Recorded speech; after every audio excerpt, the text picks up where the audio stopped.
My name is Emily. I live with my husband in a spacious house. We have a son named Richard who reached adulthood a few years ago and moved out. Initially, I felt lonely without him, but I've since adjusted. Still, it always brightens my day when he calls to say he's coming home. One day, Richard called to tell us he was visiting and had someone special to introduce. From the moment we heard this, my husband and I were filled with excitement. Before noon, Richard arrived with a lovely woman by his side. Although I had an inkling from his words, I never truly expected him to bring someone home. My son, beaming with pride, introduced her. Her name is Karen. Isn't she wonderful? She's my wife. I was momentarily stunned, struggling to grasp his words. After a brief pause, I asked, Richard, did you say Karen is your wife? Not your girlfriend? Richard nodded with a grin. Yes, Mom. Maybe you're going a bit deaf. I couldn't bring myself to laugh at my son's teasing. I haven't heard about you getting married. Did you know about this? I asked my husband. He shook his head, equally puzzled. No, I didn't hear anything either. We both turned to Richard, seeking an explanation. With a proud smile, he said, That's why I came to announce our marriage registration today. By the way, we had a grand wedding in Bali with our friends. We were speechless. Richard, oblivious to our stunned reaction, continued to rave about the wonderful wedding in Bali. My head began to ache, and I carefully asked, You've already registered and had the wedding. Why weren't we invited? Karen, who had been silent until now, spoke up. Do we need to invite strangers? I was taken aback by her words. She continued calmly, Isn't it a waste of money? I couldn't hold back my emotions. No, we are Richard's parents, I said, my voice trembling. Karen seemed unconvinced and said with a dissatisfied look, But you're strangers to me. I was taken aback and fell silent. My son must have finally noticed the tension in the room and hurriedly explained, Karen has no parents or siblings. It would have been sad if she was the only one without family at the wedding. That's why I didn't invite you guys. Hearing about Karen's situation left me at a loss for words. I thought if that's the case, maybe it could be understood. Of course, I wasn't entirely satisfied, but I told myself it was too late since the wedding was already over. After the newlyweds left, I confided in my husband. I wonder if those two will be okay. He shared my concern but said, It's their decision. They're already married. All we can do is watch over them. Although I agreed with him, I couldn't just leave it at that. So I decided to try to bridge the gap with Karen. I got my son's phone number and decided to reach out. When Karen realized it was me on the phone, her tone immediately turned sour. What do you want? I realized my call might have made Karen uncomfortable, so I quickly explained my reason. I got some delicious treats and I thought I'd bring them over to you next time. Karen replied, Oh, I don't need that. In fact, I don't even plan to give you my address. I couldn't help but ask why. Karen calmly answered, I don't want to give personal information to strangers. Please delete my phone number. Before I could say anything else, she hung up. After that, I couldn't get in touch with Karen. I realized my gesture must have felt like an intrusion to her. Feeling down, I shared my worries with my husband. He comforted me, saying, There's still time. Don't rush. Forcing closeness won't necessarily lead to good results. Just hope that she'll open her heart to us someday. I took a deep breath and nodded. You're right. A month after I stopped trying to contact my son and his wife, my son suddenly reached out.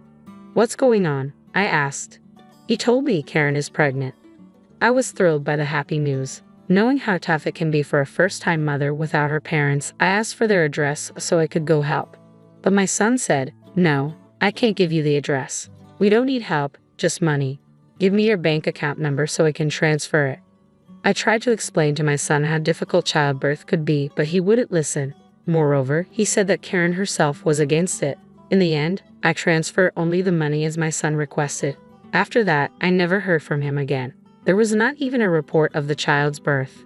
A year passed, and despite my attempts to call, I eventually couldn't reach him at all. It seemed my son no longer thought of us as family. Even if I wanted to confirm it, there was no way to get in touch. Feeling helpless, I went to the local supermarket one day and met a familiar face. At first, I didn't recognize him, but when he called out to me, I realized who he was. It's been a long time. Do you remember me? I'm David Johnson. Hearing the name, my memory came rushing back. He was a friend my son often brought home during high school. I didn't recognize him at first because in my mind he was still a high school student. David, you've grown up so well. I said, looking at him closely. David seemed pleased and a bit shy. Then I noticed the woman standing next to him. She wore a matching ring with David, and her belly was noticeably large. I involuntarily covered my mouth and exclaimed, "Oh my!" David nodded shyly. "This is my wife, Olivia. Our child is due in 2 months." "Olivia, is it? Congratulations." "Thank you," Olivia said, looking momentarily confused before smiling happily. After a brief exchange of pleasantries, we parted ways quickly, not wanting to impose on the expectant mother. 2 months later, I received an email from David. We had exchanged contact information during our reunion because he wanted to share the news of the birth. The email included a photo of their newborn baby, a truly adorable little one. As I looked at the picture, I couldn't help but imagine what it would be like if it were my own grandchild. I looked at the photo of the baby, someone I had never met, and found myself shedding a few tears. I emailed David, offering to send a gift to celebrate the occasion. Shortly after, a flustered David called me. "I didn't reach out with that intention, so please don't trouble yourself." I couldn't help but chuckle at David's apologetic tone. "That's not it. I just want to celebrate, since I can't do anything for my own grandchild." There was a pause on the other end before David asked, "Something happened with Richard, didn't it?" I remained silent, and David continued. "I was hesitant to tell you, but actually," he revealed a shocking story. Olivia was originally Richard's girlfriend. Richard had chosen another woman and unceremoniously dumped Olivia. That woman was Karen. Olivia was devastated after being abandoned by Richard, and I couldn't leave her to deal with it alone. I tried to convince Richard to make things right, but he wouldn't listen. Eventually, I gave up and ended our friendship. David's story ended there. At that moment, I felt a deep sense of anger toward both my son and Karen, despite being my own child. I also realized that my actions had unintentionally reminded Olivia of her painful past. Even though I wasn't aware of it, I had caused her distress. She likely didn't want to see Richard's mother. "I'm truly sorry for mentioning that I wanted to celebrate," I apologized.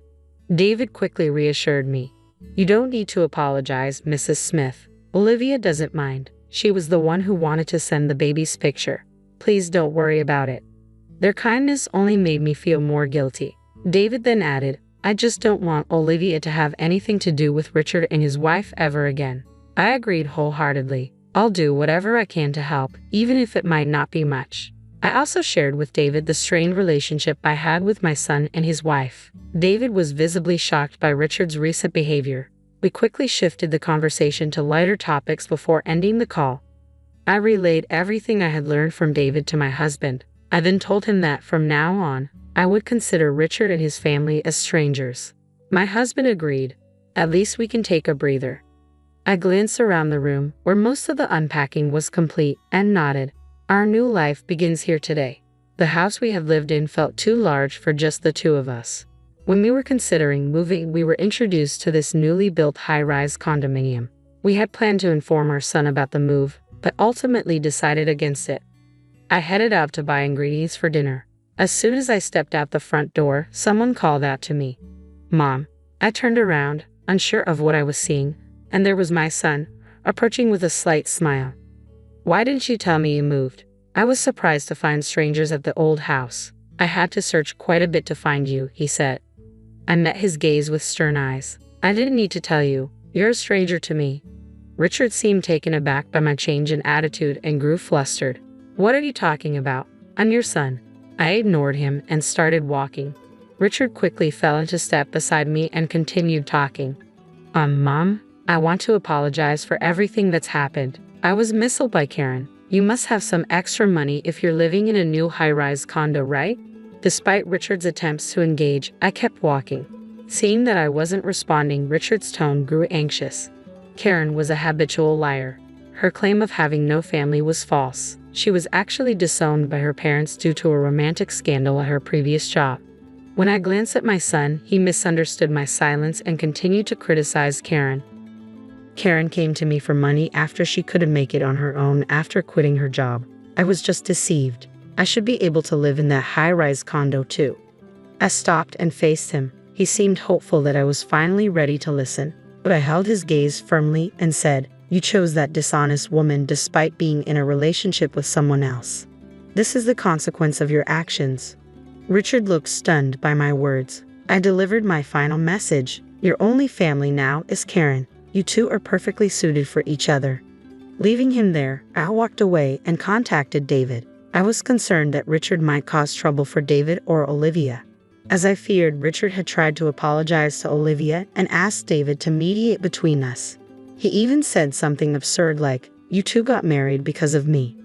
David, at his breaking point, announced he was severing ties with my son and warned that he would call the police if Richard continued to harass them. In a panic, Richard fled. Afterward, Richard tried to spread malicious rumors about David and Olivia among their mutual friends, but was met with disdain instead.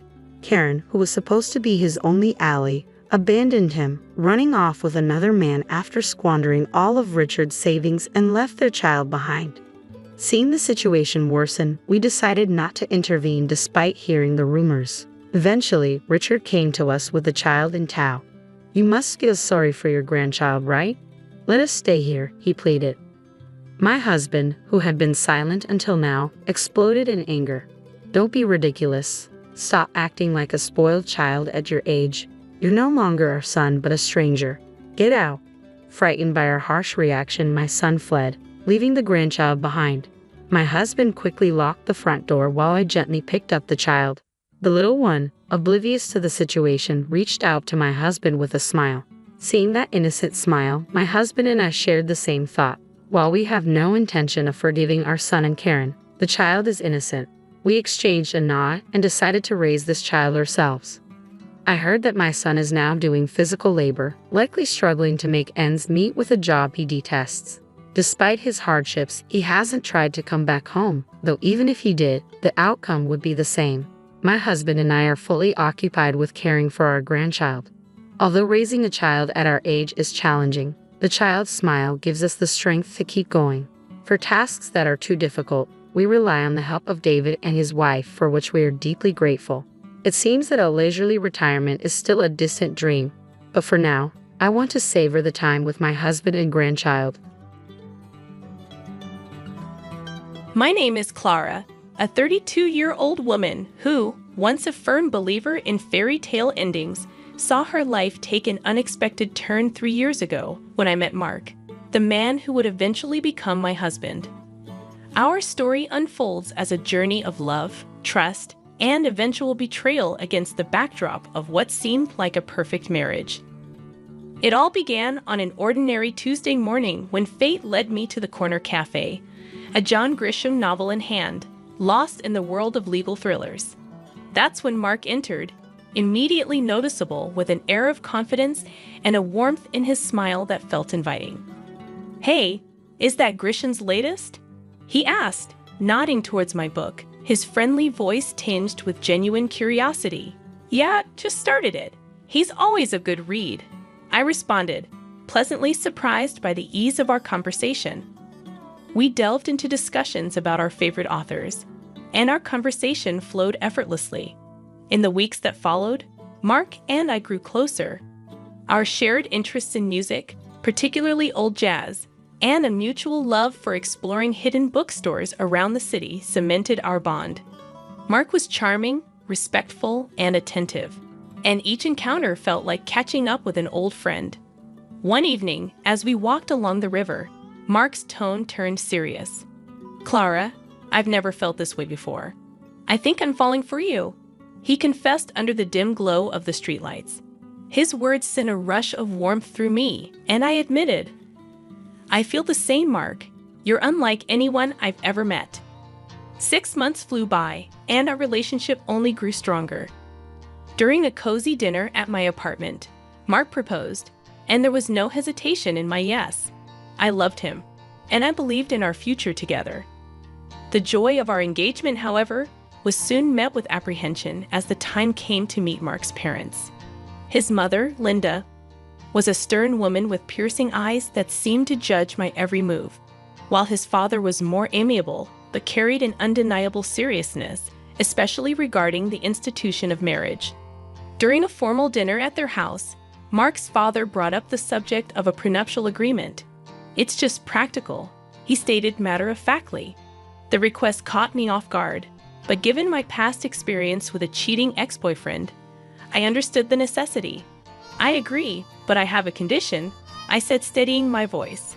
If either of us cheats, the cheater owes the other $100,000. Mark's expression was a mix of surprise and respect.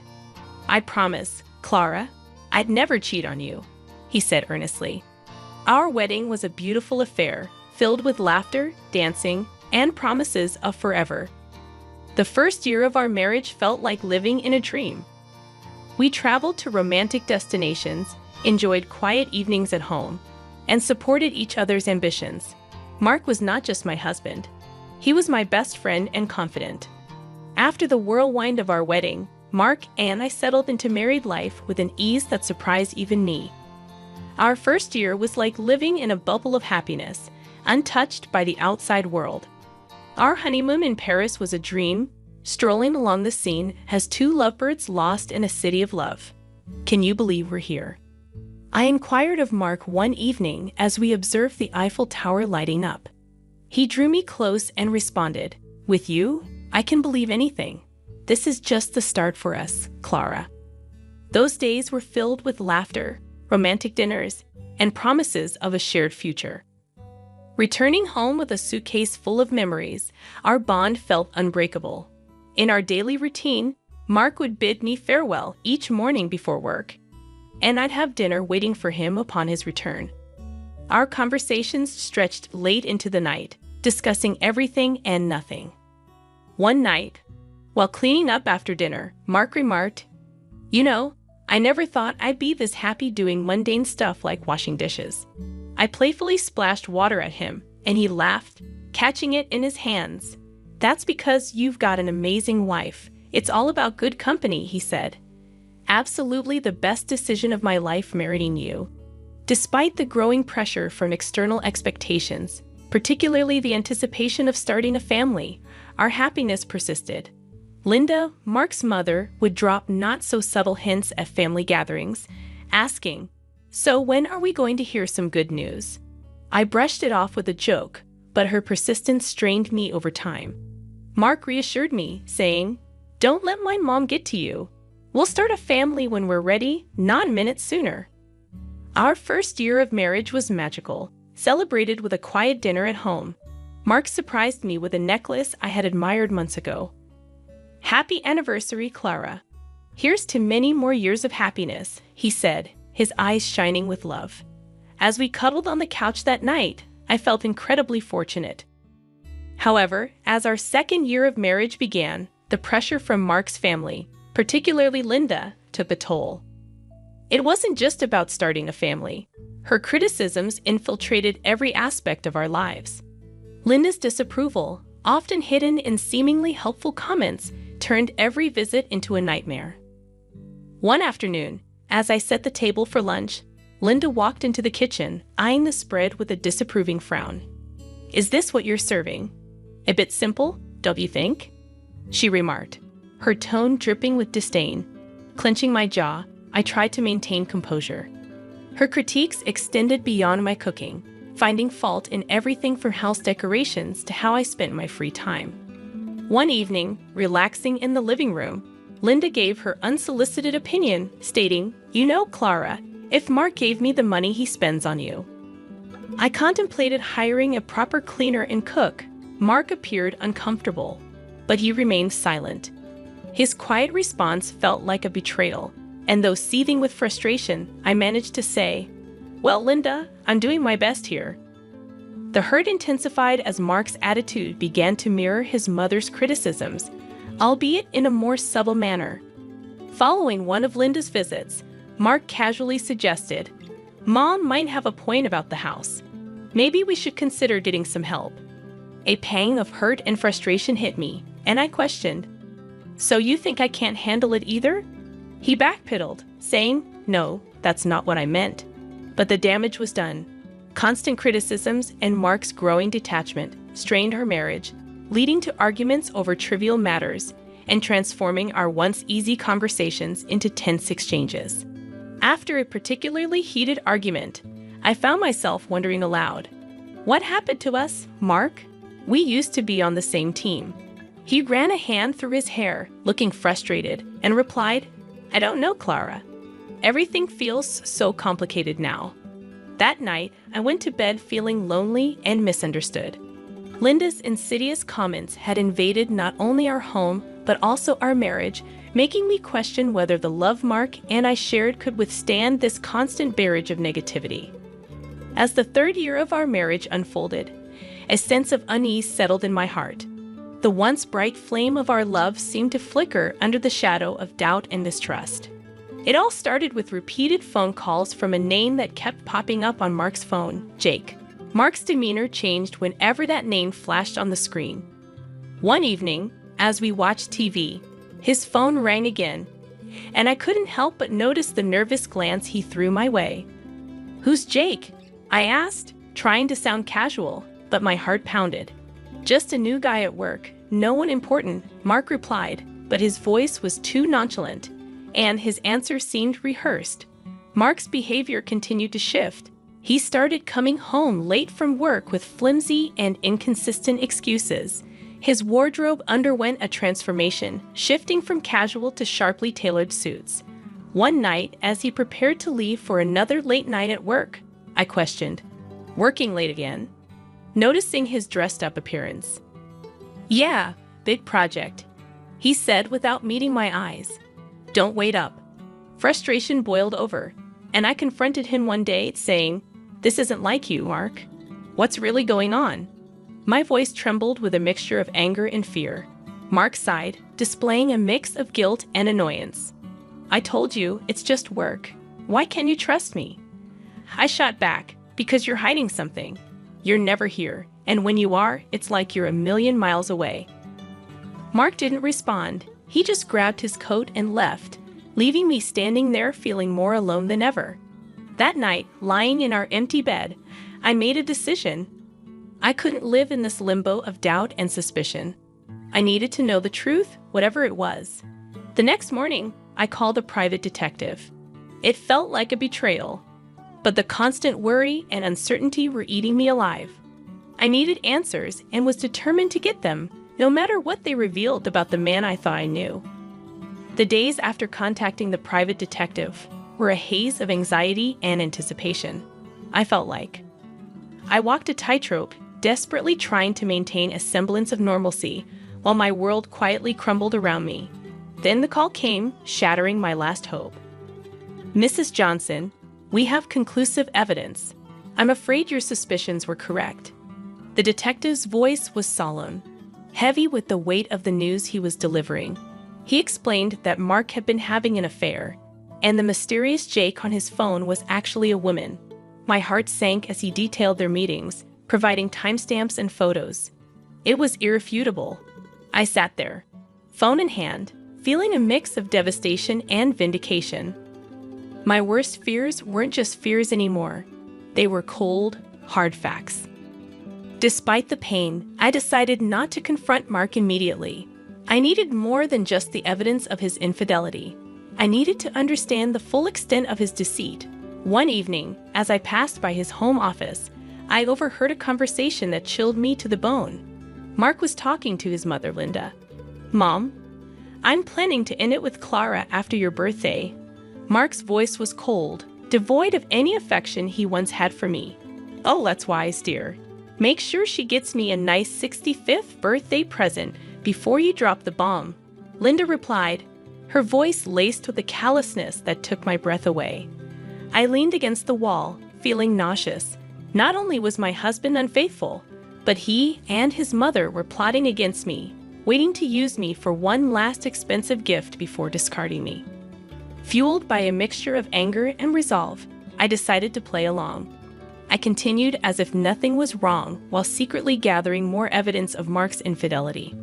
The detective provided me with everything: photos, videos, and even audio recordings. I was building my case, preparing for the moment I would strike back. As I lay in bed each night next to the man who had betrayed me, a plan began to form in my mind. I would wait until after Linda's birthday. I would give them the illusion of victory. Let them think they had outsmarted me. But when they least expected it, I would reveal everything and turn the tables. As Linda's 65th birthday approached, I put on a mask of ignorance, acting as though everything was normal. Inside, I was a cauldron of emotions, anger, betrayal, and a fierce determination to see my plan through. A few days before the birthday, Linda casually mentioned her upcoming celebration during a family dinner. "So, Clara, I'm expecting a grand 65th birthday. You must have planned something special for me," she said with a sly smile, clearly anticipating a lavish gift. Keeping my emotions in check, I replied with faint enthusiasm, "Of course, Linda. I've arranged a dinner at the city's most luxurious restaurant. It'll be a night to remember." Her eyes lit up with glee, not realizing the trap I was setting. "How wonderful! I can't wait. Just a small family gathering, right?" she asked. "Yes, very intimate and exclusive. Just for close family," I confirmed, my words laced with hidden irony. Later that night, Mark approached me, a hint of suspicion in his voice. "That's quite a generous plan for Mom's birthday. Are you sure about this?" I looked at him, maintaining my composure. "Absolutely. It's a significant birthday, and I want to do something special for her." Mark seemed appeased, but I could tell he was puzzled by my willingness to indulge his mother. As the day of the dinner drew near, I managed the final arrangements meticulously, confirming the booking under Linda's name, double-checking the guest list, and ensuring everything was in place for the grand evening. Playing the role of the dutiful wife and daughter-in-law, I concealed my true intentions beneath a facade, ready to expose the betrayal and deceit that had corroded our marriage. The night before the dinner, as I lay in bed, a twisted sense of satisfaction enveloped me. I was mere hours away from turning the tables on Mark and Linda. They believed they were using me for one last benefit before discarding me. Unaware that I held the reins of the game, the evening of Linda's 65th birthday unfolded in a luxurious restaurant, every detail meticulously planned to reflect the grandeur of the occasion. While Linda reveled in the opulence, I played the part of the gracious daughter-in-law, masking my inner turmoil with a practiced smile. As the dinner drew to a close, the waiter presented the bill, a hefty $4,500. With a steady hand, I reached for my card, my heart pounding. After swiping the card, I glanced around the table, observing Linda's satisfied smirk and Mark's uneasy expression. "Thank you for such a wonderful evening, Clara. This is truly generous," Linda said, her voice dripping with insincerity. Seizing the moment, Mark leaned in with a mocking tone. "By the way, Clara, I want a divorce." His words struck me like a physical blow, but I refused to let them see my pain. Linda chimed in sharply. "Well then, I guess you should leave. This is a family gathering after all." Without a word, I stood up and left the restaurant, my dignity intact despite the turmoil inside. As I walked away, I swiftly canceled the payment on my phone and blocked the shared account, ensuring Mark couldn't cover the cost either. Back at home, I packed my belongings quickly, the finality of my actions setting in. I was leaving this chapter of my life behind, stepping into an uncertain but hopeful future. Soon, my phone erupted with calls. I answered, and Linda's voice, shrill with rage and panic, filled my ears. The payment didn't go through. The restaurant staff called the police. "What have you done?" Her words were a cacophony of anger and disbelief, but I remained silent, letting her tirade wash over me. This was their doing, their betrayal and manipulation coming back to haunt them. After hanging up, I looked around the empty house, once filled with dreams and love, now just a hollow shell. I took a deep breath, stepped out the door, and didn't look back. Their calls continued, desperate pleas for help that I no longer felt obliged to answer. I had closed that chapter of my life for good. In the end, they paid. Mark had to borrow from his parents, but I didn't care where the money came from. It was a small compensation for the betrayal, but more importantly, it was closure. Sitting in the lawyer's office, signing the last of the papers, I felt a sense of peace. The journey had been painful, full of betrayal and heartache. But I had come out stronger, more resilient. Walking out into the sunlight, I felt like a free woman ready to start anew. The future was uncertain, but it was mine to shape. After all the darkness, I finally felt like I was stepping into the light. Hey everyone, it's June. My husband Gabrielle and I are collaborating on this story, but before we dive in, I need to share a rather unpleasant experience. My first encounter with Gabrielle's parents, Louise and Lena. Let me fill you in on what they had to say. Brace yourselves. I can't believe you date someone like Gabrielle, a real underachiever. This woman has no redeeming qualities. She merely works a desk job in a small office. How on earth will she provide us with a good life? Mom, I love June, and she's the only one for me. I don't care about her income or job. I never cared about those things. Well, we care, Gabrielle. We've made that clear from the start. If you paid any attention, you'd know.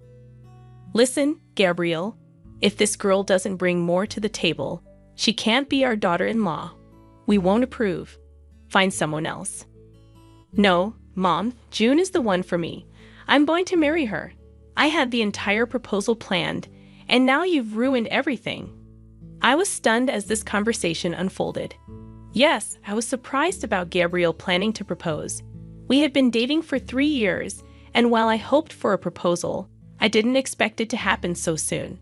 However, what left me truly shocked was Louise and Lena's alarming behavior toward our relationship. Gabrielle had warned me about them, saying, "June, I've met your dad. He's great. But let me be clear, my parents are not good people." I was naive, not comprehending how cruel and selfish parents could be. While Gabrielle financially supported his parents, he distanced himself from them, revealing that they were motivated by greed, always pushing him to marry rich. The day I met his parents, I realized how true his words were. Despite their protests, Gabrielle proposed, and we got married. Although Louise and Lena threatened to boycott the wedding, they eventually attended, thanks to Gabrielle's desperate pleas. He didn't have much family on his side and wanted them there, even though they made it clear they didn't approve. I later discovered that Gabrielle had convinced them to attend by portraying my family as financially stable. While they reluctantly came, their motives were evident.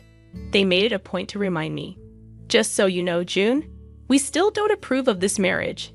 Gabrielle is a successful man, and we expected more from him. He really disappointed us by not marrying rich. We wouldn't have come if we thought you had nothing.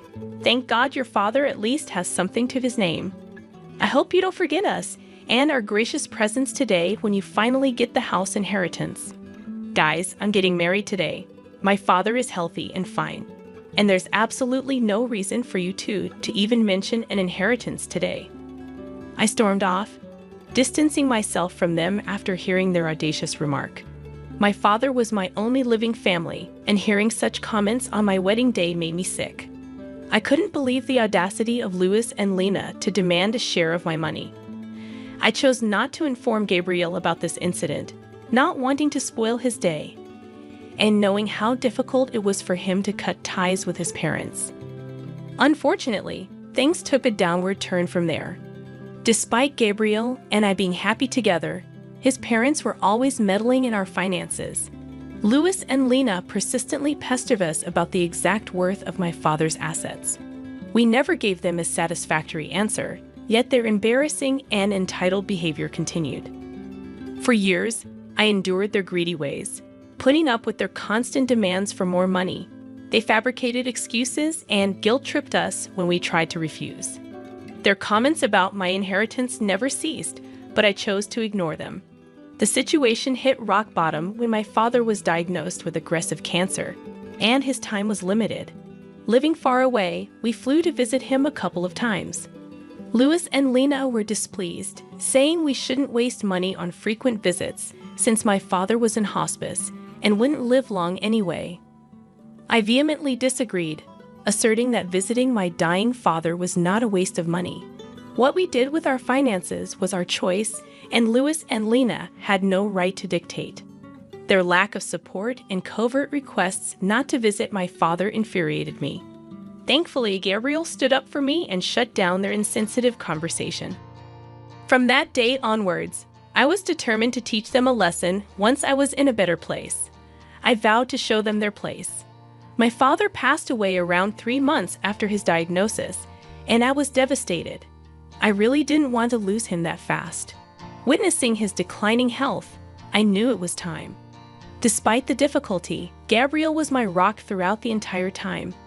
He held my hand while I flew to my father's town to arrange his funeral. Louis and Lena were only blowing up my phone, demanding to know about my inheritance and how much I planned to spend on the funeral. I was disgusted with those messages, and so was Gabriel. However, we didn't do anything at the time, both agreeing that they would be served their just desserts after we returned home from the funeral. As predicted, Louis and Lena showed up as soon as Gabriel and I returned home. After entering the house, they started to hound us with questions. So the funeral is finally over.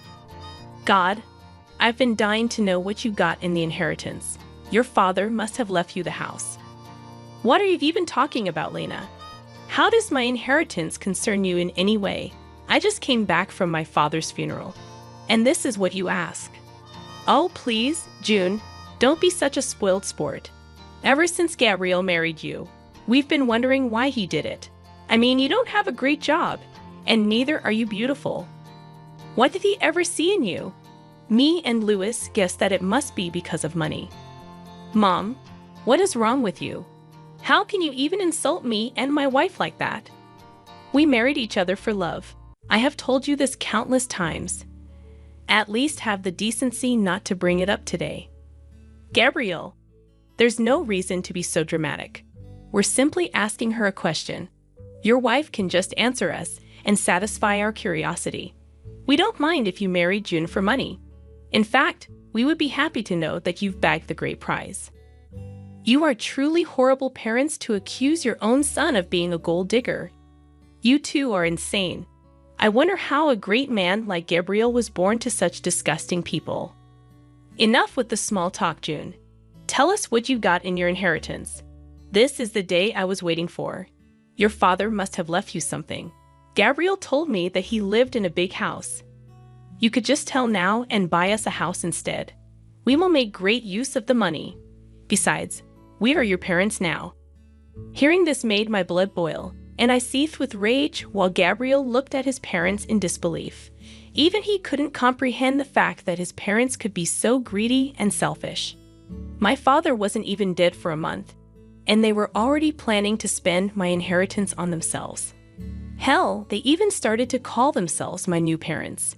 At that point, I knew I had to do something. For years, I had put up with them for Gabriel's sake. But today was the day for a change. I wanted to show Gabriel just how bad his parents were. I said, actually, my dad didn't have the house in his name when he died. I'm sorry to tell you that he did own that house for a long time, but he had to let it go for reasons. What? So you're telling us that your father didn't even own his house anymore? No, like I said, he owned it a long time ago. He had to let go of the house very recently, so no, I did not get the house or any inheritance, as they say. Oh my God, so your father was a poor man after all. I knew you were too cheap to be wealthy. Your father couldn't even keep his house till the end. That poor man died with no house under his name. Leave our son, as you're good for nothing. Mom, our marriage isn't over just because she didn't get an inheritance. You can't just ask her to leave me because of a stupid reason like that. Don't speak over us, Gabriel. We won't allow you to continue this marriage anymore. You have disappointed us by marrying into a poor family. You didn't once think about how you could keep your parents happy. I'm ashamed to have a son like you. June, I'm sure you must have trapped my son into marrying you. People like you can use cheap tricks to lure men. Your final plan was to cut us off and enjoy my son's money alone. Well, guess what, June? I won't let that happen. Louis and Lena started to harass Gabriel to give me a divorce and leave. They told him that he should marry a rich girl so that my in-laws could live the life of luxury they always wanted. Gabriel was getting upset and started to break down. I knew that I had to take the opportunity to help him make a decision. Gabriel, are you going to let your parents do this to us? I have put up with their gold-digging ways for a long time now. I didn't open my mouth because you felt guilty cutting them off. Are you still going to continue to keep them in our life? I don't think we can come back from this. June, I've had enough as well. Mom, Dad, today you have shown me just how bad you are. For years, you have used me to fulfill your dreams. I won't tolerate this anymore. Don't be stupid, Gabriel. This girl would influence you and take you away from your family. We are doing this for your own good as well. We didn't spend money on you so that you can go do charity for someone else. You need to divorce your wife and start afresh. There is still time for you to get a rich wife. We will help you. This time you have made too many mistakes on your own. No, I won't leave my wife because she didn't get an inheritance. I'm done being a puppet in your hands. I will stay with June. You two won't be allowed in my life anymore. What will you do by keeping June in your life? This is not what we ever wanted. She's totally unworthy of you. If you stay in this marriage, we don't want anything to do with you anymore. We won't help you when she robs you and leaves you destitute. Seeing Lena and Louis's horrible behavior, I finally decided to reveal the truth to them. I knew that telling them about my true net worth would make them beg and plead at my feet. I wanted to go all out on them. I wanted Gabriel not to regret his decision in any way, so I said, "There will be no need for that, guys. I don't need to rob Gabriel and take his money. I have plenty of money on my own, and I will take care of Gabriel just fine without your help. Look who's talking. You don't have to lie to us to make yourself look better, June. We know the truth. Yes, the truth is that you are the daughter of a poor man, and you don't work a good enough job to make lots of money. In a few months, you will go after Gabriel's money once you are destitute." Well, actually, I am not a poor man's daughter. I have 50 million in my bank account. No, I didn't earn it from my job. Rather, I got it from my father. That is impossible. Your father didn't have anything in his name. You said that yourself. Don't try to fool us, June. We can see through your lies. It won't work for us. We will make sure you divorce our son and leave him to us. I smiled at them and then looked at Gabriel. He was still looking very upset, but gave me the signal to go ahead. He knew me inside out, and so he knew what was coming. I opened my bank account and showed them my bank balance. Louis and Lena took one look at it, and their eyebrows shot up to the sky. They looked at each other and said, "No, no, no, this is impossible. You must have fabricated these bank statements. You said you didn't get an inheritance. How? You even said that your father didn't own his house till the end. Where did this money come from?" What I didn't tell you was the fact that my father owned a big ranch where he lived. He sold the ranch and the house before he died. He gave me an early inheritance before signing himself into hospice. He didn't want me to use my own money for his care. He wasn't like you too. Louis and Lena couldn't believe what they saw. Even my words didn't sound true to them. So they asked Gabriel for the truth. When he confirmed what they saw, they went quiet for a minute and looked at each other again. Then suddenly, they changed their tune completely and said, "Oh, this is such great news. Here I was thinking that my son made a huge mistake. You should have told us sooner about your money. Yeah, we got riled up for nothing. Your father did well for yourself, June. I'm sure you'll make good use of that money. Now, like I said, we're like your own parents. Since this issue has been solved, there's no need for you to leave, Gabriel. You should have said something to us. We doubted your capabilities for nothing. You did marry well, son. I'm so happy today." With the expression Gabriel was making, I knew that my work was done. He would take care of the rest, so I held back my cuss words and let him do the talking. I trusted my husband to make the right choices, and he didn't disappoint me. Gabriel was fuming and started to scream at his parents. He said, "You still have the audacity to stand here and keep talking to us. Hell, how do you still expect June to pay for your comfort? You were hounding us to get divorced, and now you suddenly claim that she's family. How could you do this? We didn't know her net worth back then, Gabriel. She hid the truth from us. How are we supposed to know that she's actually rich? Yeah, June, we'd apologize for assuming the worst. You did surprise us. Anyway, now that you have an apology, can we move past this already?" "No, absolutely not. There is no way I'm forgiving you two for what you did today. I just got back from burying my father, and you two didn't even let me grieve in peace. I will never forget or forgive this. I think it has been enough already. Since you two think so lowly of me, there is no reason for me to keep you in my life. Today, I will protect myself and my wife from your toxic selves. Get out of my house and don't even think about coming back. From next month onwards, you are on your own. I won't be helping you out financially anymore. You don't deserve any kind of help after today. After Gabriel said that, Luis and Lena went absolutely ballistic on us. They also kept begging us and pleading with us not to cut them off. Neither Gabriel nor I paid any attention to their requests. In fact, Gabriel was so mad that he threatened to call the police if they did not leave our house. Soon after they heard the threats, both Luis and Lena left our property but continued to blow up our phones with calls and texts. We blocked their number before reminding them that we will press charges if they don't stop harassing us.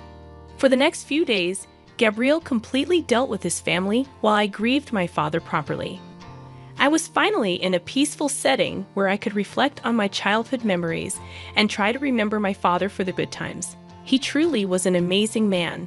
As soon as he understood that I didn't want to move back south, he sold his property so that I didn't have to worry about it.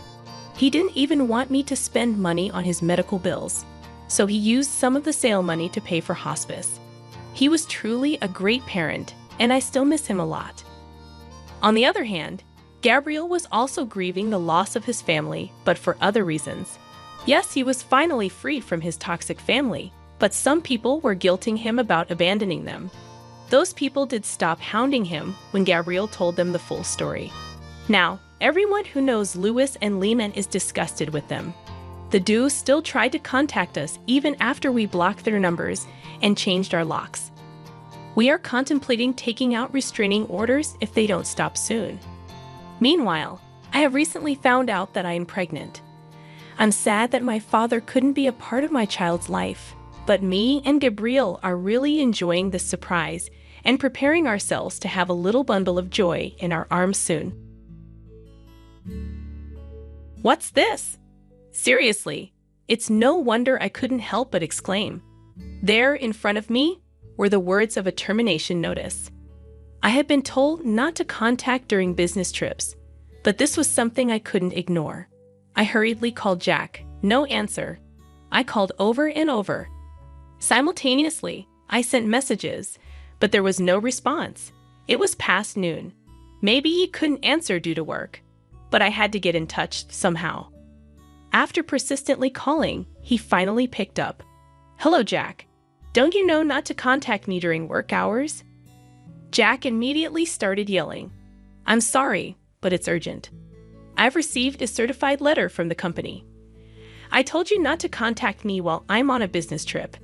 Jack was not willing to listen. What if your actions ruin the contract? It seemed impossible to get him to listen. All right. I decided to keep silent about the termination notice, as a result of not contacting at all. My name is Sarah Johnson, 30 years old. I work from home as an industrial designer. Simply put, as an industrial designer, I design the shapes of products. I used to be an employee of a major company working from home, but now I've become independent and freelance. Thankfully, my work is going well, and I'm earning a decent income. At 26, I married Jack, whom I met through a friend's introduction. Even after getting married, I continued to work for the company. But when I became pregnant with our 2-year-old son, Kyle, I switched to working from home. Since then, I've been working from home while Jack worked at the office. After maternity and parental leave, I returned to work from home. Although my salary was lower than when I was going to the office, it's easier on my mind and body than commuting and leaving the child in daycare. Our company created a great system. However, Jack seemed unsatisfied with my reduced salary. Shouldn't you go back to work, even if it means putting Kyle in daycare? We've got a mortgage to pay, and with the economy being down, the company's performance isn't looking up either. Well, that's true, but if we put Kyle in daycare, we have to pay for that too. I think it would end up costing about the same. When we got married, Jack and I took out a joint mortgage to buy our new home. Renting is like throwing money away. It's better to stretch a bit and buy a place. It'll be easier in the long run. Jack, who works at a securities company and is fussy about finance and assets, would argue. Convinced by his point, I agreed, and we bought the apartment, located near a convenient station for commuting. It was a bit pricey, but we were told it would appreciate in value. Life was peaceful until I started working from home. But then Jack began to show his discontent. It seemed it wasn't so much about the money, but rather he felt it was unfair that I was the only one staying at home. If the costs are going to be the same, you might as well go back to work. Staying home all the time leads to a lack of exercise and isolation from society. Sure, there's some truth to that, but with my first childbirth and now childcare, it's easier on my body to stay home. Getting help is difficult, as both Jack and I are from out of town, and our families live far away. We can't easily rely on either side for assistance. When I brought up this topic, I could sense Jack's real feelings from his muttered response. It's unfair that only Sarah gets to stay home. I wish I could too, but there's a difference in our jobs. I'm a designer and Jack is in sales. I can finish designs on my computer and just send the data, but Jack's work can't be done from home. That's true, but still, it feels unfair that only Sarah gets to enjoy this nice house, he complained. Hearing these words surprised me. What do you mean enjoy alone? This is our home. Yours, mine, and Kyle's. First of all, we're both paying the mortgage. The rights should be split equally. Jack's childish remarks made me worry if he was really okay. Even as a father, Kyle was growing up well, and I was managing both childcare and work from home. I also took the bold step of becoming independent as my work was well received, and I started getting offers from business contacts. However, around that time, Jack began coming home late and working more on weekends. It's a tough economy. I've got to work harder, or my sales allowance will keep shrinking, he'd say with a sarcastic sigh. Lucky are those who can work comfortably at home. No need to endure crowded trains to commute, huh? Must be nice, he'd say, implying I was lounging at home while he worked hard. But that's not the case. I'm taking care of the child and household chores while working from home. I'd often have to go out for work and other necessities. I'm certainly not just lounging around at home. Fed up, I once confronted him. Look, I'm not just playing around. Why can't you understand that? I'm paying my share of the mortgage too. Oh, is that so? Jack interrupted, his face turning red with anger. I must be such a failure, huh? Can't even get a mortgage on my own with my meager salary. I never said anything like that. Unlike the talented designer that you are, I have to desperately plead with unpleasant clients every day just to get paid. It always felt like that. No matter what I said, Jack would only take things negatively. I got so tired and eventually stopped talking to him altogether. It seemed pointless to say anything, and gradually, I started to wonder if there was any point in living together. But Jack was Kyle's father. The thought of taking away his father seemed selfish, and that held me back. Maybe because I stopped talking, Jack started behaving even more selfishly and eventually almost stopped contributing financially. It was supposed to be a joint mortgage, but now it looks like I'm paying it all by myself. It's tough, but with my current income as a designer, I can manage the mortgage and living expenses on my own. Jack probably knows this, and that's why he's behaving like that.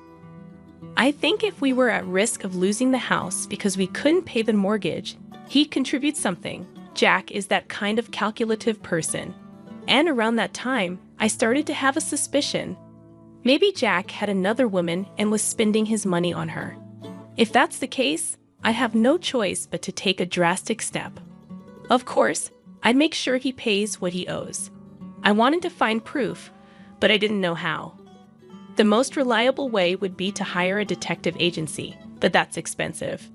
If I knew the dates, times, or places to look, it would be easier. But with just a vague suspicion, I had no idea how much it would cost. Right now, I'm managing, But if Jack and I were to separate, there'd be future uncertainties. I prefer to save as much money as possible. Then one day, while I was feeling uneasy, a certified mail from the company arrived. Jack was on a business trip and had been gone for 2 nights and 3 days. Why would they send something like this on a day he's away? I was even more perplexed but curious, so I decided to open it, telling myself that if it was urgent, I needed to contact him immediately. I opened the envelope. "What the heck is this?" I couldn't help but exclaim. It was a termination notice. I was told not to contact Jack during business trips, but I couldn't just ignore this.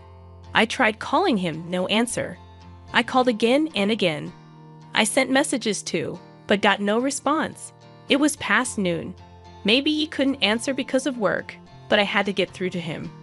When I kept calling persistently, he finally answered. "Hello, Jack. I told you not to contact me when I'm working." Jack yelled as soon as he answered. "I'm sorry, but it's urgent. You see, there's this certified mail from the company. Don't contact me when I'm on a business trip." Jack wouldn't listen at all. "What if you ruin a contract because of this?" As he said that, I heard someone's voice in the background. Could it be? I quickly pressed the record button. "Listen, I'll say it again. Don't contact me. Got it?" He wouldn't listen, no matter how important it was. Okay. I decided to keep quiet about the termination notice. I ended the call. Jack was the one who didn't listen, even though it was important, and I realized that even if Jack lost his job, it wouldn't affect me much. I'm a designer with a technical skill set steadily building my career. When I started working from home, I was an employee. As an employee, I had to report daily to the company how many hours I worked and such. I needed to inform them even when I took a day off. But now, I'm independent, handling work not just from my former company, but also from other clients. I'm completely freelance. Since becoming freelance, I've been taking on a lot more work and earning several times more than when I was an employee. I could leave Jack and be just fine, but still, it would be a shame to end it like this.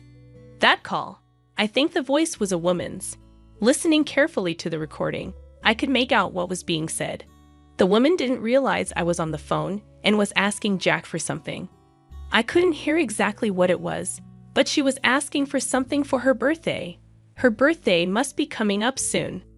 This could be a clue to finding out who Jack's with. If I can narrow down the hints a bit more, I'll consider hiring a detective. For now, I just have to be patient. The next night, Jack returned from his business trip. "You know I told you not to contact me during work, right? Because of you, I almost lost a contract." "I'm sorry." I wondered who he was in the middle of making a contract with. Perhaps it was a birthday purchase agreement. I smiled to myself, not showing it on my face. "If you understand that it's fine. I'm going to take a bath and go to bed, okay?" I quietly watched as Jack prepared for his bath in bed. Once he was sound asleep, I stealthily checked his smartphone. As expected, it was locked. I gently took the phone, used Jack's sleeping finger to unlock it, and began to search. There they were, photos of Jack cozied up with the same woman. Not just pictures, but videos too. Some of them incriminating messages, dates, places, how they spent their time together. Everything was there. He probably thought I'd never find out about his affair. How he underestimated me. I copied the data from his phone to my computer, carefully putting the phone back. I started to plan my next move. I'll make sure he experiences hell first. To uncover the identity of the woman, I couldn't tell who she was just from the photos and chats. I reviewed the data and decided to start from there. The next day, Jack left the house as if nothing had happened.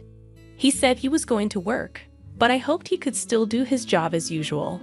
After sending him off, I revisited the certified mail. It lacked detailed explanations. I didn't know what he did, but it seemed his termination was final. It was a bit troubling. If Jack lost his job, it'd be harder to make him pay alimony and child support. You can't shake down a turnip. He probably spent what he didn't bring home on that woman. I wanted to recoup at least some of it. Of course, I planned to make her pay damages too. I scrutinized the data transferred to my computer. It was unpleasant to see their intimate exchanges, but I was sure to find some clue. Social media platforms typically require a phone number for user registration. When I checked, there it was, a contact listed as Kate, trading in Jack's phone. Apparently, his mistress. Whether Kate was her real name, I wasn't sure.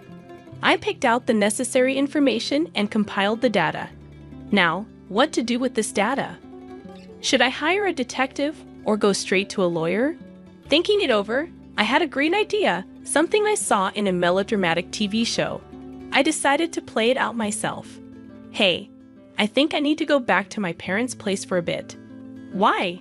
It's nothing serious, but my mom's caught a bad cold, and my dad can't manage everything alone. Jack glanced at me, pretending to think it over. Probably thought it looked better not to agree too quickly. How many days are you planning to be there? At least 2 or 3 days, I replied, looking up at him as if seeking approval. Jack looked down at me, seemingly pleased with my meek behavior, and his face softened into a smile. That's being a good daughter. Go ahead. Thank you. My demeanor seemed to satisfy him. So when are you leaving? I wanted to leave today, but it's too late now, so I'll leave first thing tomorrow morning, right after you go to work. Okay, got it. Take care. Jack was unnaturally kind, probably playing into my plan. The next morning, as usual, he left the house. Despite being told he's fired, I wondered where he was going, but I needed him out to prepare, so please go ahead. I sent him off with a regretful look and got to work. I left Kyle with a trustworthy babysitter, someone who had taken care of him several times before for work and errands. I could rely on them without worry. Then I messaged Jack. I'm on the train now. Really sorry for the trouble. Planning to be back in 3 days. He replied quickly. Understood. Take care. That night, as expected, Jack brought Kate home. I hired professionals to gather all the evidence of their rendezvous.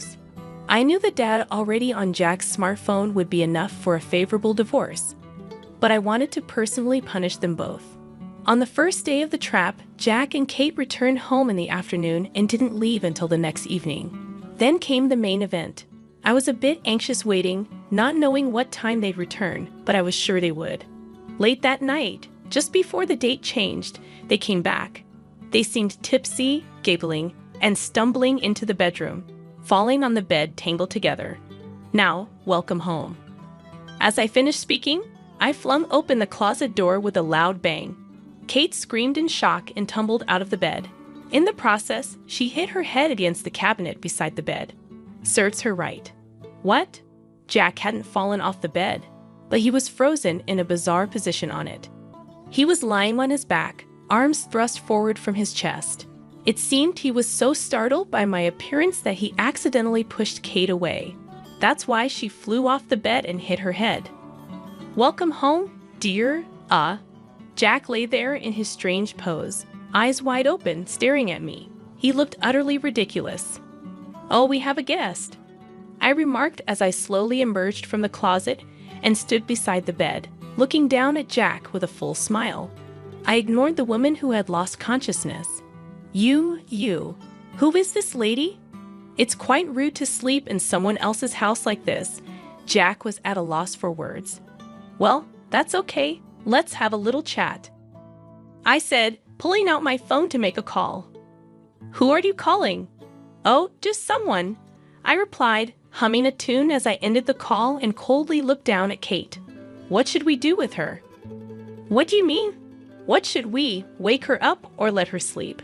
Jack glanced back and forth between me and Kate, falling silent in apparent confusion. All right then, we don't want anything to happen to her, so let's wake her up. Hey you, I said, shaking Kate gently. Kate groaned and slowly opened her eyes. Hey you, I repeated. Kate looked dazed for a moment before realizing her situation and freezing in shock. We're going to have a talk now, so come over here, please. Kate remained frozen and didn't respond. Come here, please. Yes, she replied reflexively after I spoke a bit more sternly. I called both of them to the dining room. and had them sit side by side at the table. I really don't want to have you sitting here. But well, you've already made yourself comfortable, haven't you? The table will do, I said, making it clear there would be no hospitality like tea. Now, I want you to answer some questions. If you're honest, I might consider certain things, like maybe reducing the damages. You will. The word damages turned their faces pale. So, when did it start? What? When did the two of you start this relationship? Be honest, or the damn damages will double. Jack's eyes darted around nervously, and Kate just kept blinking rapidly. Since when? Today. Today was the first time, right? Yes. A lot really. Yes, we met today for the first time. And since you weren't here, we just got carried away. Yes, they both said, seemingly agreeing on the story. That's a lie. Ding dong. The people I had called arrived. I asked Jack and Kate to wait while I let my guests in the dining room. Two professionals, a man and a woman in suits, entered. Please, the woman took out an envelope, and the man opened his laptop. Here, take a look. The screen showed yesterday's footage of Jack and Kate entering the room, followed by the interior video. Hey, isn't this illegal filming? That's right, it's a crime, they protested while Jack and Kate were making a fuss. The detective agency explained everything properly. Indeed, secretly filming someone is voyeurism, but if it's for the purpose of catching evidence of infidelity, it's allowed. Moreover, this was a job undertaken by professionals, meaning the detectives from the agency following a request. Therefore, it doesn't constitute a criminal act. Got it. So this isn't a crime. Both Jack and Kate sat silently, heads bowed. Once again, when did it start? They didn't answer. Since when? You said today was the first time, but that's a lie, right? Well, yesterday, Jack began, raising his head to meet my eyes. I'm sorry. What I said earlier, it actually started yesterday. We drank too much, and one thing led to another. Yes, I'm sorry, they both apologized. So, you admit to the affair? Yes, we're sorry, but it was just this once. Sorry, it's true. It seemed they were trying to settle the matter with this version of the story. I told you before, if you lie, the damages will double. It's not a lie. Believe us, it's true. I brought over my laptop and placed it in front of them. If yesterday was the first time, then who are these people? I asked, showing them the photos and videos copied from Jack's smartphone, along with their social media interactions.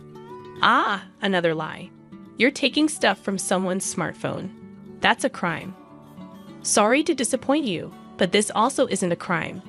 You heard the reason just now, right? Jack and Kate had nothing more to say and just sat in silence. Eventually, they resigned themselves to telling the whole story. Their affair had started 2 years ago, around the time Kyle was born. Jack said he felt neglected and lonely after Kyle's birth and listed various reasons for his actions. That's when he met Kate, and their relationship continued until now. He described it as a momentary lapse of judgment and expressed regret. Kate looked at Jack with disbelief. Understandably so. She had been showered with sweet words all this time, only to be now referred to as a mistake. Kate, with tears in her eyes, admitted the time they started their relationship, but remained silent about the rest. It seemed futile to ask anything more. I'll arrange another day to talk with both your parents and Kate's parents. I thanked the detectives, sent them away, and also showed Kate out. Could you?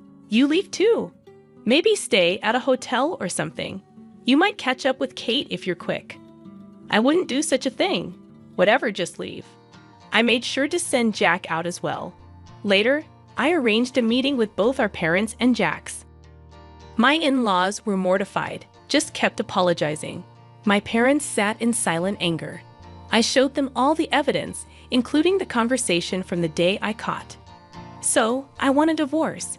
I'll take custody of Kyle and demand child support and damages. Jack protested the amount I demanded, but I refused to budge. You've been deceiving me for 2 years and brought another woman into this house. Plus, you stopped contributing to the household expenses. My in-laws were shocked to hear this for the first time. My father-in-law even tried to hit Jack, but I stopped him. I don't want to see that. If you're going to do it, please do it where I can't see. My in-laws promised to cover the damages and child support. Regarding the apartment, I decided to take payment for my share of the mortgage up until now and then leave the rest to Jack. I don't want to live in a tainted house. Just pay me my share and then do whatever you want with it. It would probably end up being sold, but selling it now would only result in a loss. Jack had no capacity to keep up with the mortgage payments. It was unavoidable. I found out why Jack was fired from his company. He had caused significant losses to a client, not just once but multiple times. I thought it would definitely be profitable, but every single transaction I thought was surefire turned out badly. Jack explained he felt overshadowed by my success after I became independent and started earning more. In an attempt to outdo me, Jack did something he shouldn't have, making unauthorized stock trades for his clients, causing them losses. Trying to fill the gap he created, he kept repeating the same mistakes, and things became unmanageable. Yet he believed he would surely recover the losses someday, which is why he couldn't stop. Unaware that his company had caught on, he used his time with Kate to distract himself. That day, he had lied to the company, saying I was sick and he needed to care for me. Who would think they'd send a termination notice to a house with a sick person? Who's really being unreasonable here? It's hard to believe such words are coming from someone who lied to take time off work and go on a trip with another woman. Under these circumstances, the reason for his affair after Kyle was born, you stopped paying attention to me. That's to be expected when there's a baby. Even taking care of oneself becomes secondary, let alone catering to a grown man's needs like a child. Tired and unamused by my constant attention to Kyle, he met Kate at a bar and was drawn to her. Kate was young and pretty, and she listened to everything I said with interest. He regained the confidence he had lost. They started a deeper relationship after celebrating her 20th birthday. Kate was 19 when they first met. I bought Kate anything she wanted. Her asking for things was cute. Sarah, you earn enough to buy whatever you want, so you never ask me for anything. To fulfill Kate's wishes, he stopped contributing financially to our home. The apartment has always been your place. I just slept there, so I thought it was fair for you to pay for it.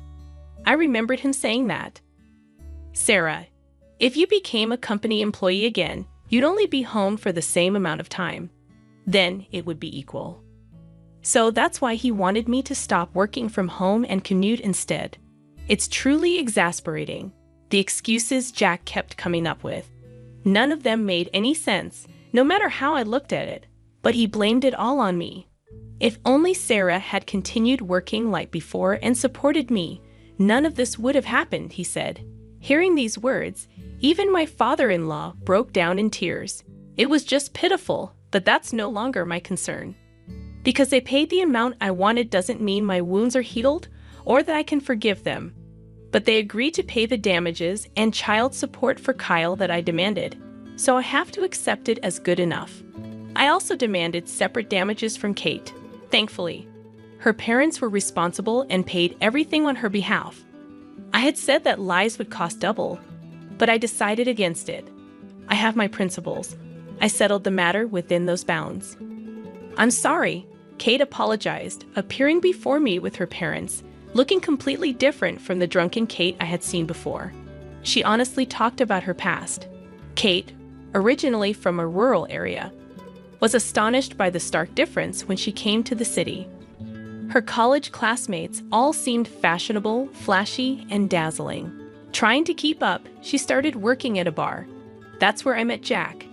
He said he wasn't getting along with his wife, that they were about to divorce. It was just taking time because of the child. I believed him. Kate seemed to have genuinely loved Jack. Jack was handsome and well-paid. He bought me anything I asked for. I was happy that he listened to everything I said. That day, Jack had brought Kate to the apartment, saying they would soon live there together once I was gone. It seems he wanted to save on hotel costs, but Kate believed him. I thought we would soon live together here, and it made me happy. But then Jack referred to me as just a momentary lapse, Kate said with tears in her eyes. That's when I realized I was just being played. Her demeanor didn't seem deceitful, but I won't say I was deceived. I knew he was married and still got involved. It's my fault. I'm sorry. Kate and her parents apologized together. The truth is unclear. Perhaps Jack did have genuine feelings for Kate at some point. However, in the end, he chose to prioritize his interests.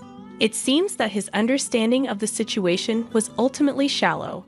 He's someone who selfishly acts on whims, just like a child relying on his wife, then feeling neglected and unappreciated.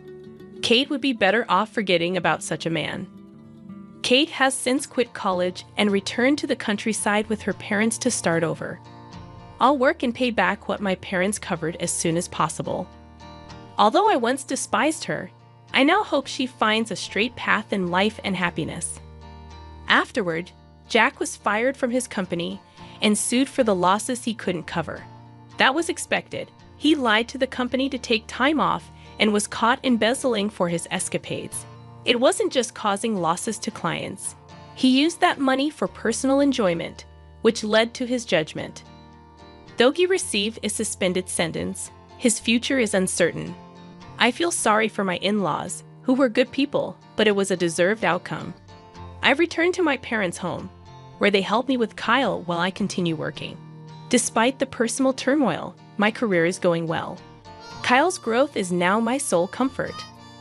For now, I think I don't need a man in my life, but like Kate, who's gone back to start anew, I too hope to meet someone truly trustworthy someday. I believe there's still someone good out there for me. Life is still long. It's too long to stumble over a single failure and give up. I want to show Kyle a forward-looking, resilient spirit, never to become someone who loses everything due to childish dependency like his father. For that reason, I will keep looking ahead, hold my head high, and keep walking. I will never give up on any happiness.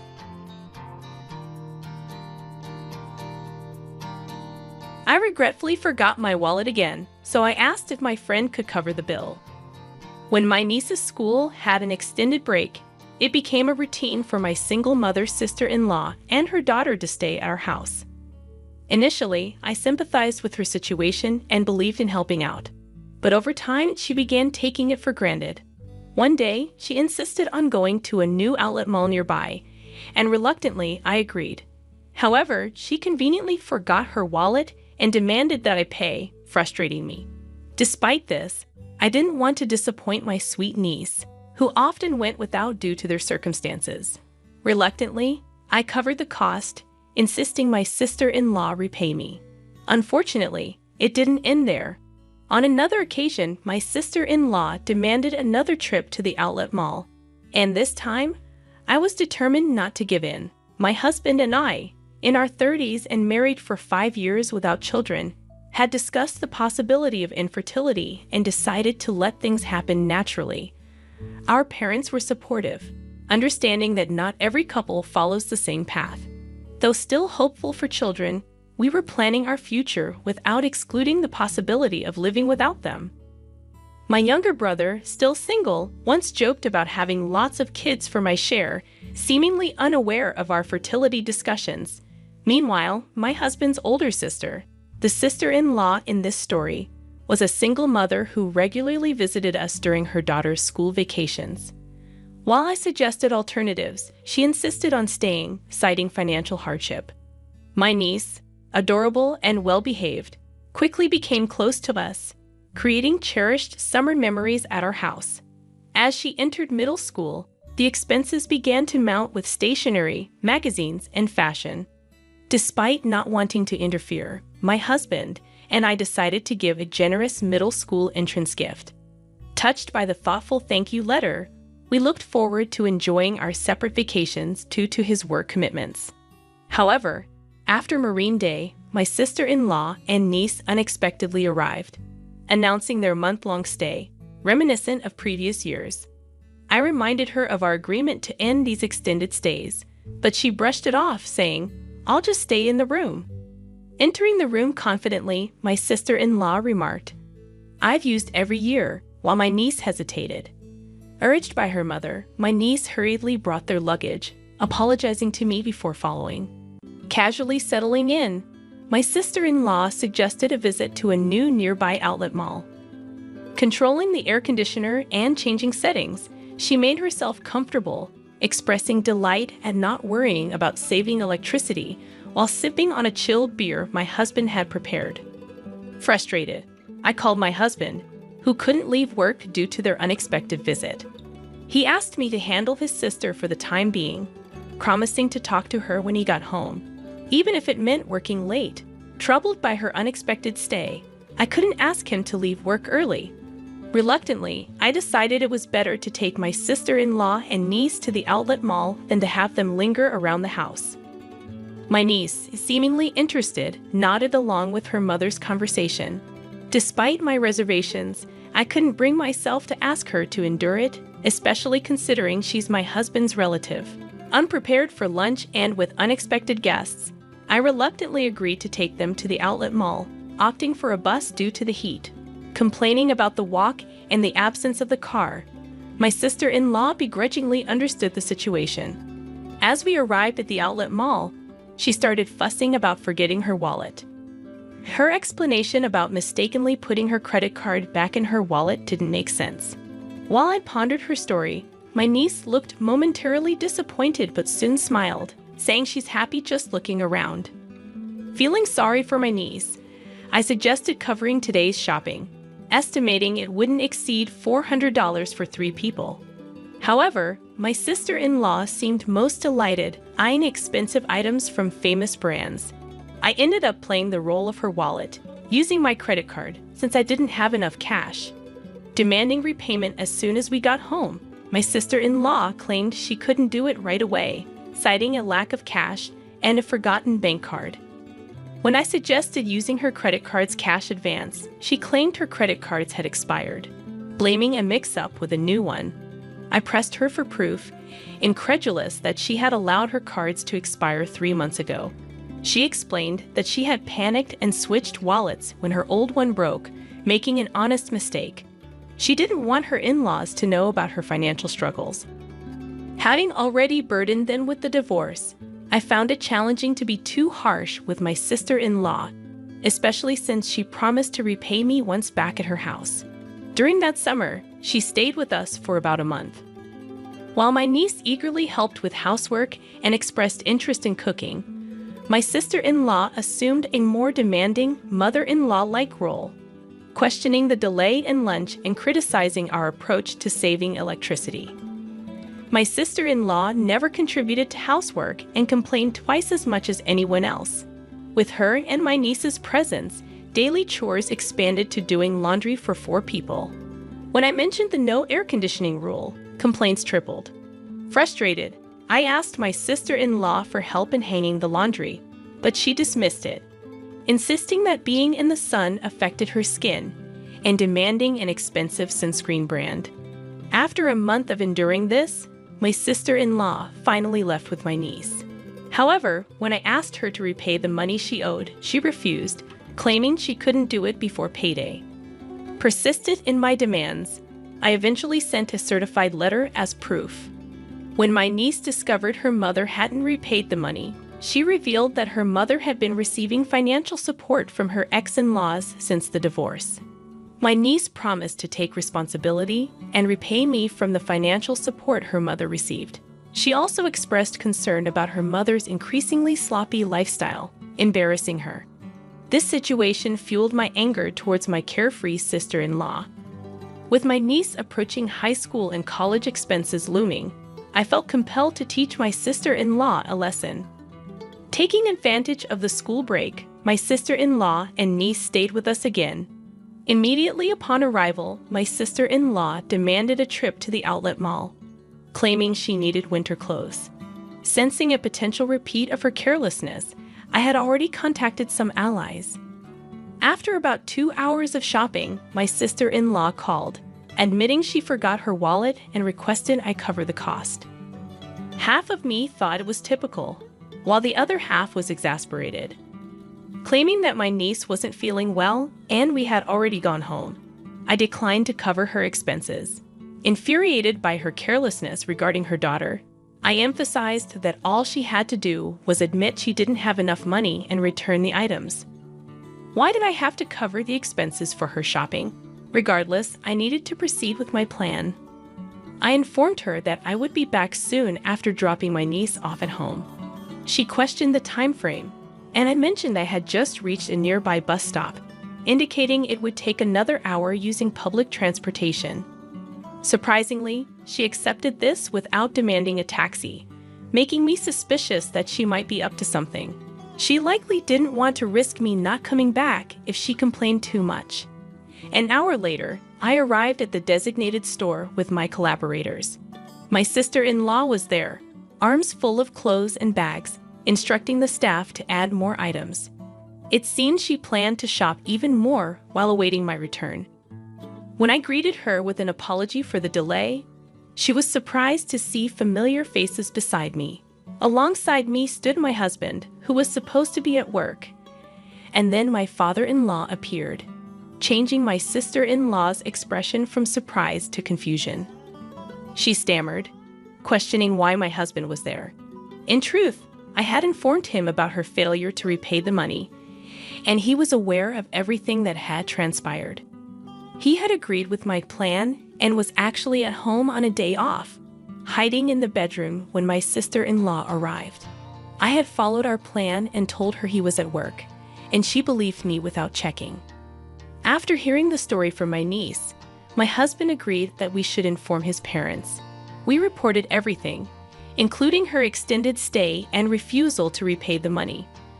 When I explained our plan for the day to my in-laws, they were furious, saying it was outrageous.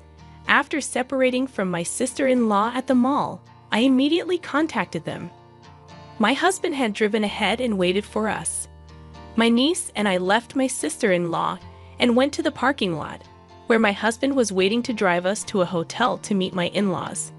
They had planned to go on a short trip to a rural area, but they prioritized our situation over their trip and waited at the hotel. I felt bad that their plans were ruined, but they insisted on dealing with my sister-in-law's antics first. As planned, we left my niece with my mother-in-law at the hotel and returned to the outlet mall.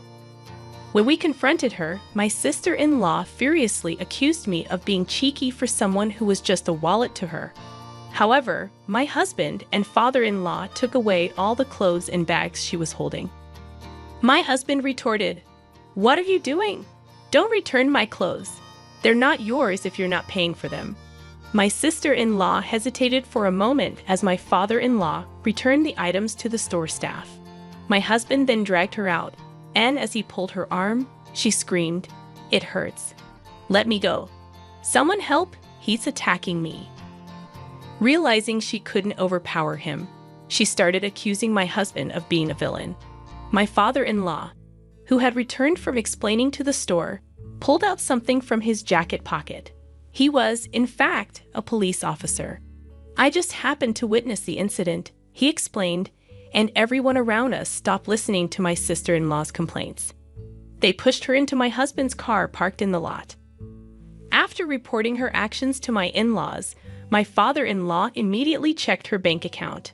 My niece knew where the passbook was, so they checked at my sister-in-law's house while she was away. The in-laws had been providing her with a monthly stipend, believing her claim of wanting to save the divorce settlement money for my niece's future. However, the entire amount was withdrawn on the day it was deposited, leaving a zero balance. The account in my niece's name, supposed to contain the divorce settlement, was almost empty because my sister-in-law didn't receive alimony due to her fault in the divorce. She also withdrew the child support from her ex-husband immediately after it was deposited.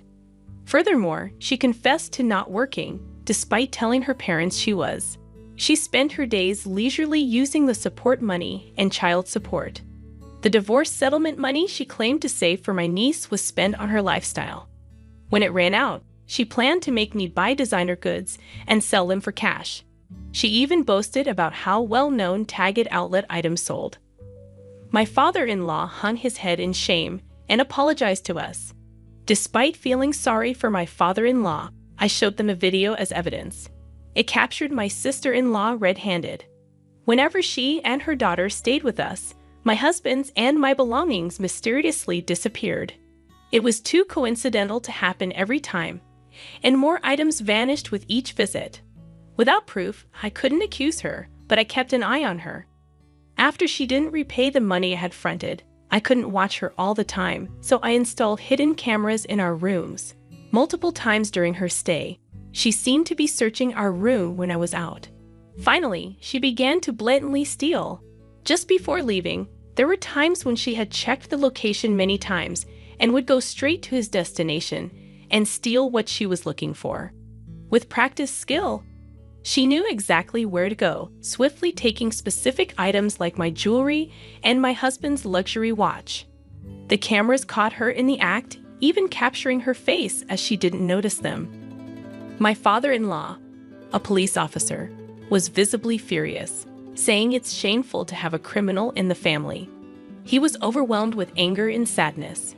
When confronted, my sister-in-law brazenly claimed she had already sold the stolen items. My father-in-law instructed us to file a police report and submit the video as evidence. However, we were hesitant about turning in our own family. It's not a crime among Ames, right? We don't count someone who exploits kindness and repays generosity with evil as family, my husband said as he started the car engine. My sister-in-law asked, "Where are you taking me?" My father-in-law answered, "To the police, obviously." She screamed as if it was the end of the world, begging us for mercy. She tried to destroy my phone, claiming it would erase the evidence, but I informed her it was just a copy, and the original was safe at home. She resigned to silence when she realized she had no escape. She pleaded, "I'll repay the money. Just don't take me to the police." It's not just a matter of getting your money back. The stolen items had sentimental value. It wasn't just about the money. My jewelry I bought with my first salary, gifts from my husband, and heirlooms from my late grandmother. The same went for my husband's luxury watch. But we worried about what would happen to my niece if her mother became a criminal. We thought my in-laws would take care of her, but it would hurt her to know her mother was a thief. So, for my niece's sake, we proposed not to file a report if she kept her promise to repay us. My father-in-law agreed to ensure she kept this promise. She had to repay a set amount each month earned through her own labor. If she failed, we would immediately file a report. I told him that I had recorded the entire conversation as suggested by my father-in-law for evidence. My sister-in-law had no way to deny or forget what was said. She had no choice but to hang her head in the face of the reality that "I don't know, I didn't say it, I forgot" was no longer valid. Later, she was taken back to her parents' house by my father-in-law. We received an apology from my in-laws later.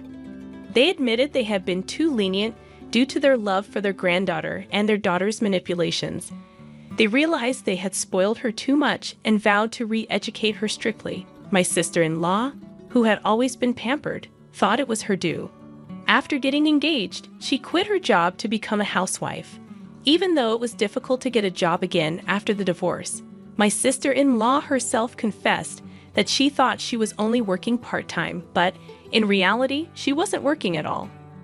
After her divorce, she didn't even attempt to work, saying she didn't want to be associated with unfashionable older women. My father-in-law, knowing she was too sheltered, arranged for her to work at a company owned by his acquaintance. The owner was strict but fair.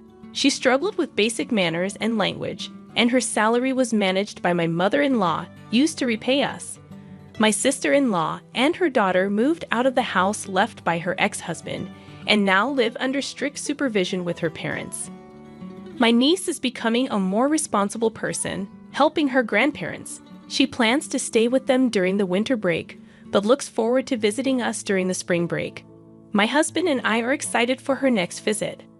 As for my sister-in-law, regardless of any change in her, she is not welcome in our house. We both agree it's best to avoid unpleasant feelings. I am Chelsea. A few weeks ago, my father, who had been battling illness, passed away. Regret filled me as I wished I could have shown him his grandchildren. The words escaped my lips along with a sigh. I got married 5 years ago at the age of 25. At my wedding, my father and I made a promise. I'll let you know first when I get pregnant. However, that promise remained unfulfilled, and it became my only regret about my father. His illness was discovered a year ago, and since then, I did everything I could for him. I regularly returned to my parents' home, visited the hospital with my mother, and increased the frequency of phone calls and video chats. Despite my efforts, I couldn't help but wonder if I could have done more. As I muttered these thoughts, my mother, sitting next to me, reassured me, saying, "You did well, Chelsea. Your father would be satisfied." Just then, my sister Portia returned, bringing the lawyer with her. My sister entered the living room, accompanied by a man in his mid-40s, whom I assumed was the lawyer. He handed me his business card, introducing himself as Samuel, the attorney. Gratefully, I acknowledged his presence, and my mother guided him to his seat. As soon as the lawyer sat down, my sister blurted out, "I heard from this lawyer that Dad left quite an inheritance." I quickly clarified, "It's not all for you, Portia." An uneasy tension filled the room as my sister glared at me, revealing our strained relationship. We used to be okay, but things soured when we found out about Dad's illness. Despite my attempts to bridge the gap, my sister's arrogant attitude and reluctance to visit our father only worsened our relationship. I expressed my frustration, but she insisted, "I'm not being stubborn. I live in the city, and it's not easy to come to the countryside." Our argument continued, and I realized that our relationship had deteriorated quickly. Even though she lived far away, I believed she could have visited once in a while. In the end, she stopped talking, and the tension hung in the air. Attempting to defuse the situation, the lawyer intervened, saying, "Let's calm down, please." I apologized, and the lawyer nodded before continuing. "As I mentioned on the phone, I have your father's will." My mother inquired, "When did this happen?" The lawyer replied, "A few weeks before he passed away." He contacted me, so I went to the hospital to have him sign the will in front of me, with his primary physician present. It turned out they had arranged for the primary physician to contact the lawyer. After my father passed away, the lawyer was contacted. He, in turn, reached out to us, explaining the circumstances. "That's how we find ourselves here today," the lawyer said, producing a white envelope and placing it in front of us. Inspecting the envelope, I mumbled, "This is definitely Dad's handwriting." My sister Portia seemed impatient, saying, "Never mind, just tell us what's in it. I'm busy, you know." The lawyer, with a wry smile, opened the envelope to reveal a single piece of paper.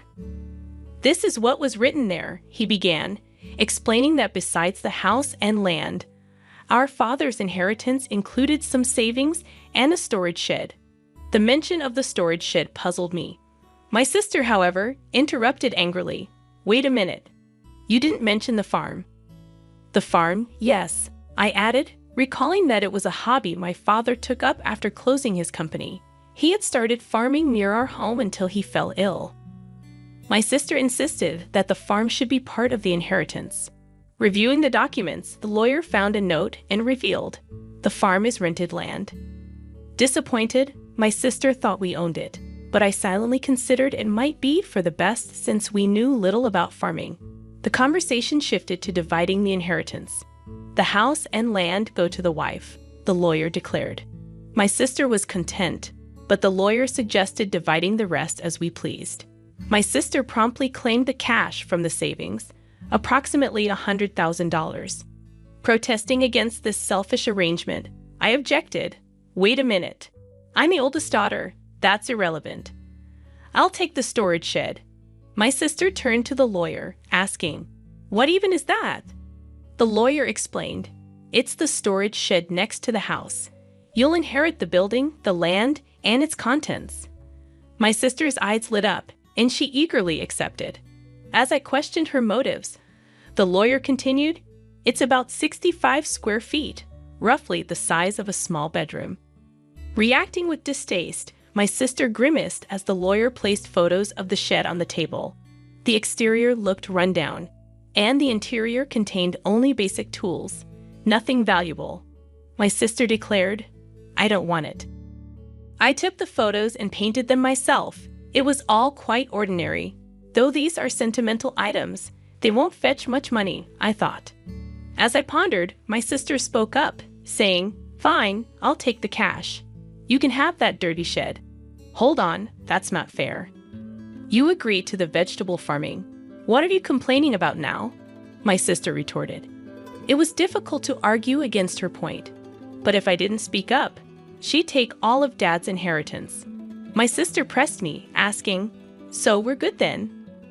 Struggling to answer, my mother chimed in, "As long as Portia won't complain later, I have no objections."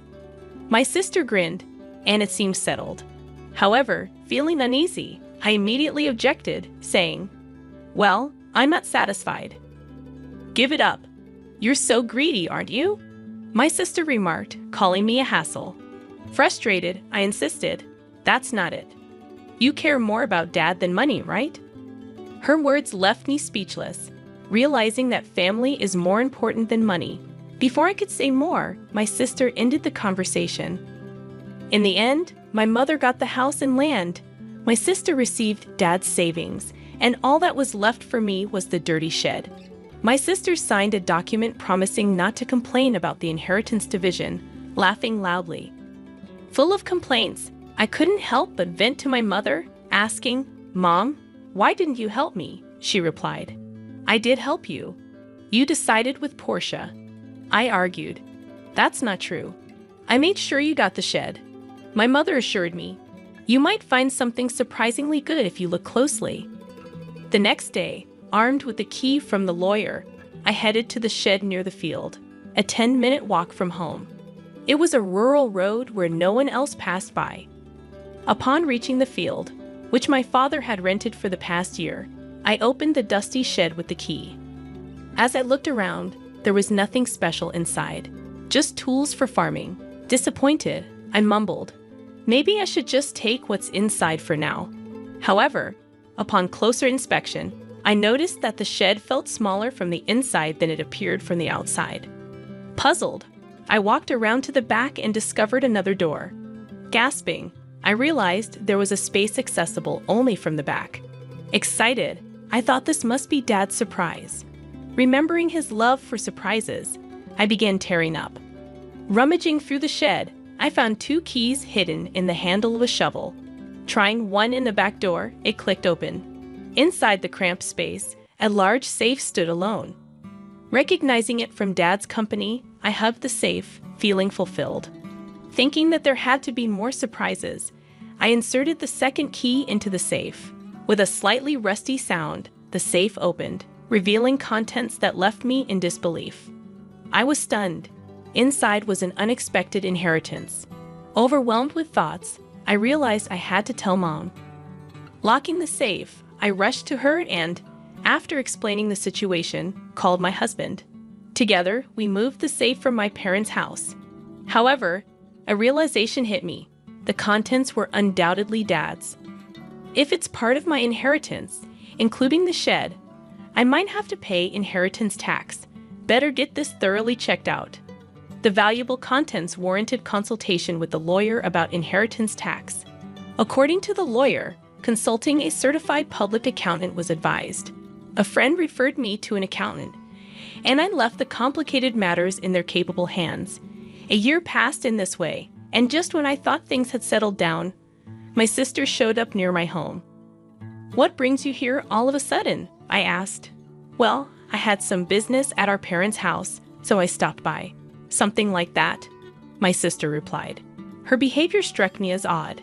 Despite the proximity of our homes, we weren't the kind of sisters who would casually visit, especially after the tension over Dad's inheritance. Suspicion lingered as I looked at her. Acting a bit nervous, my sister asked, "Can I come in?" I agreed, but her visit was unusual. After serving coffee, she started fidgeting and finally spoke, "So, did you win the lottery or something?" I shook my head in confusion. "No, I didn't." "Did your husband get a bonus?" I replied, I never buy lottery tickets, and my husband's bonus isn't due now. What are you talking about? Angrily, she exclaimed.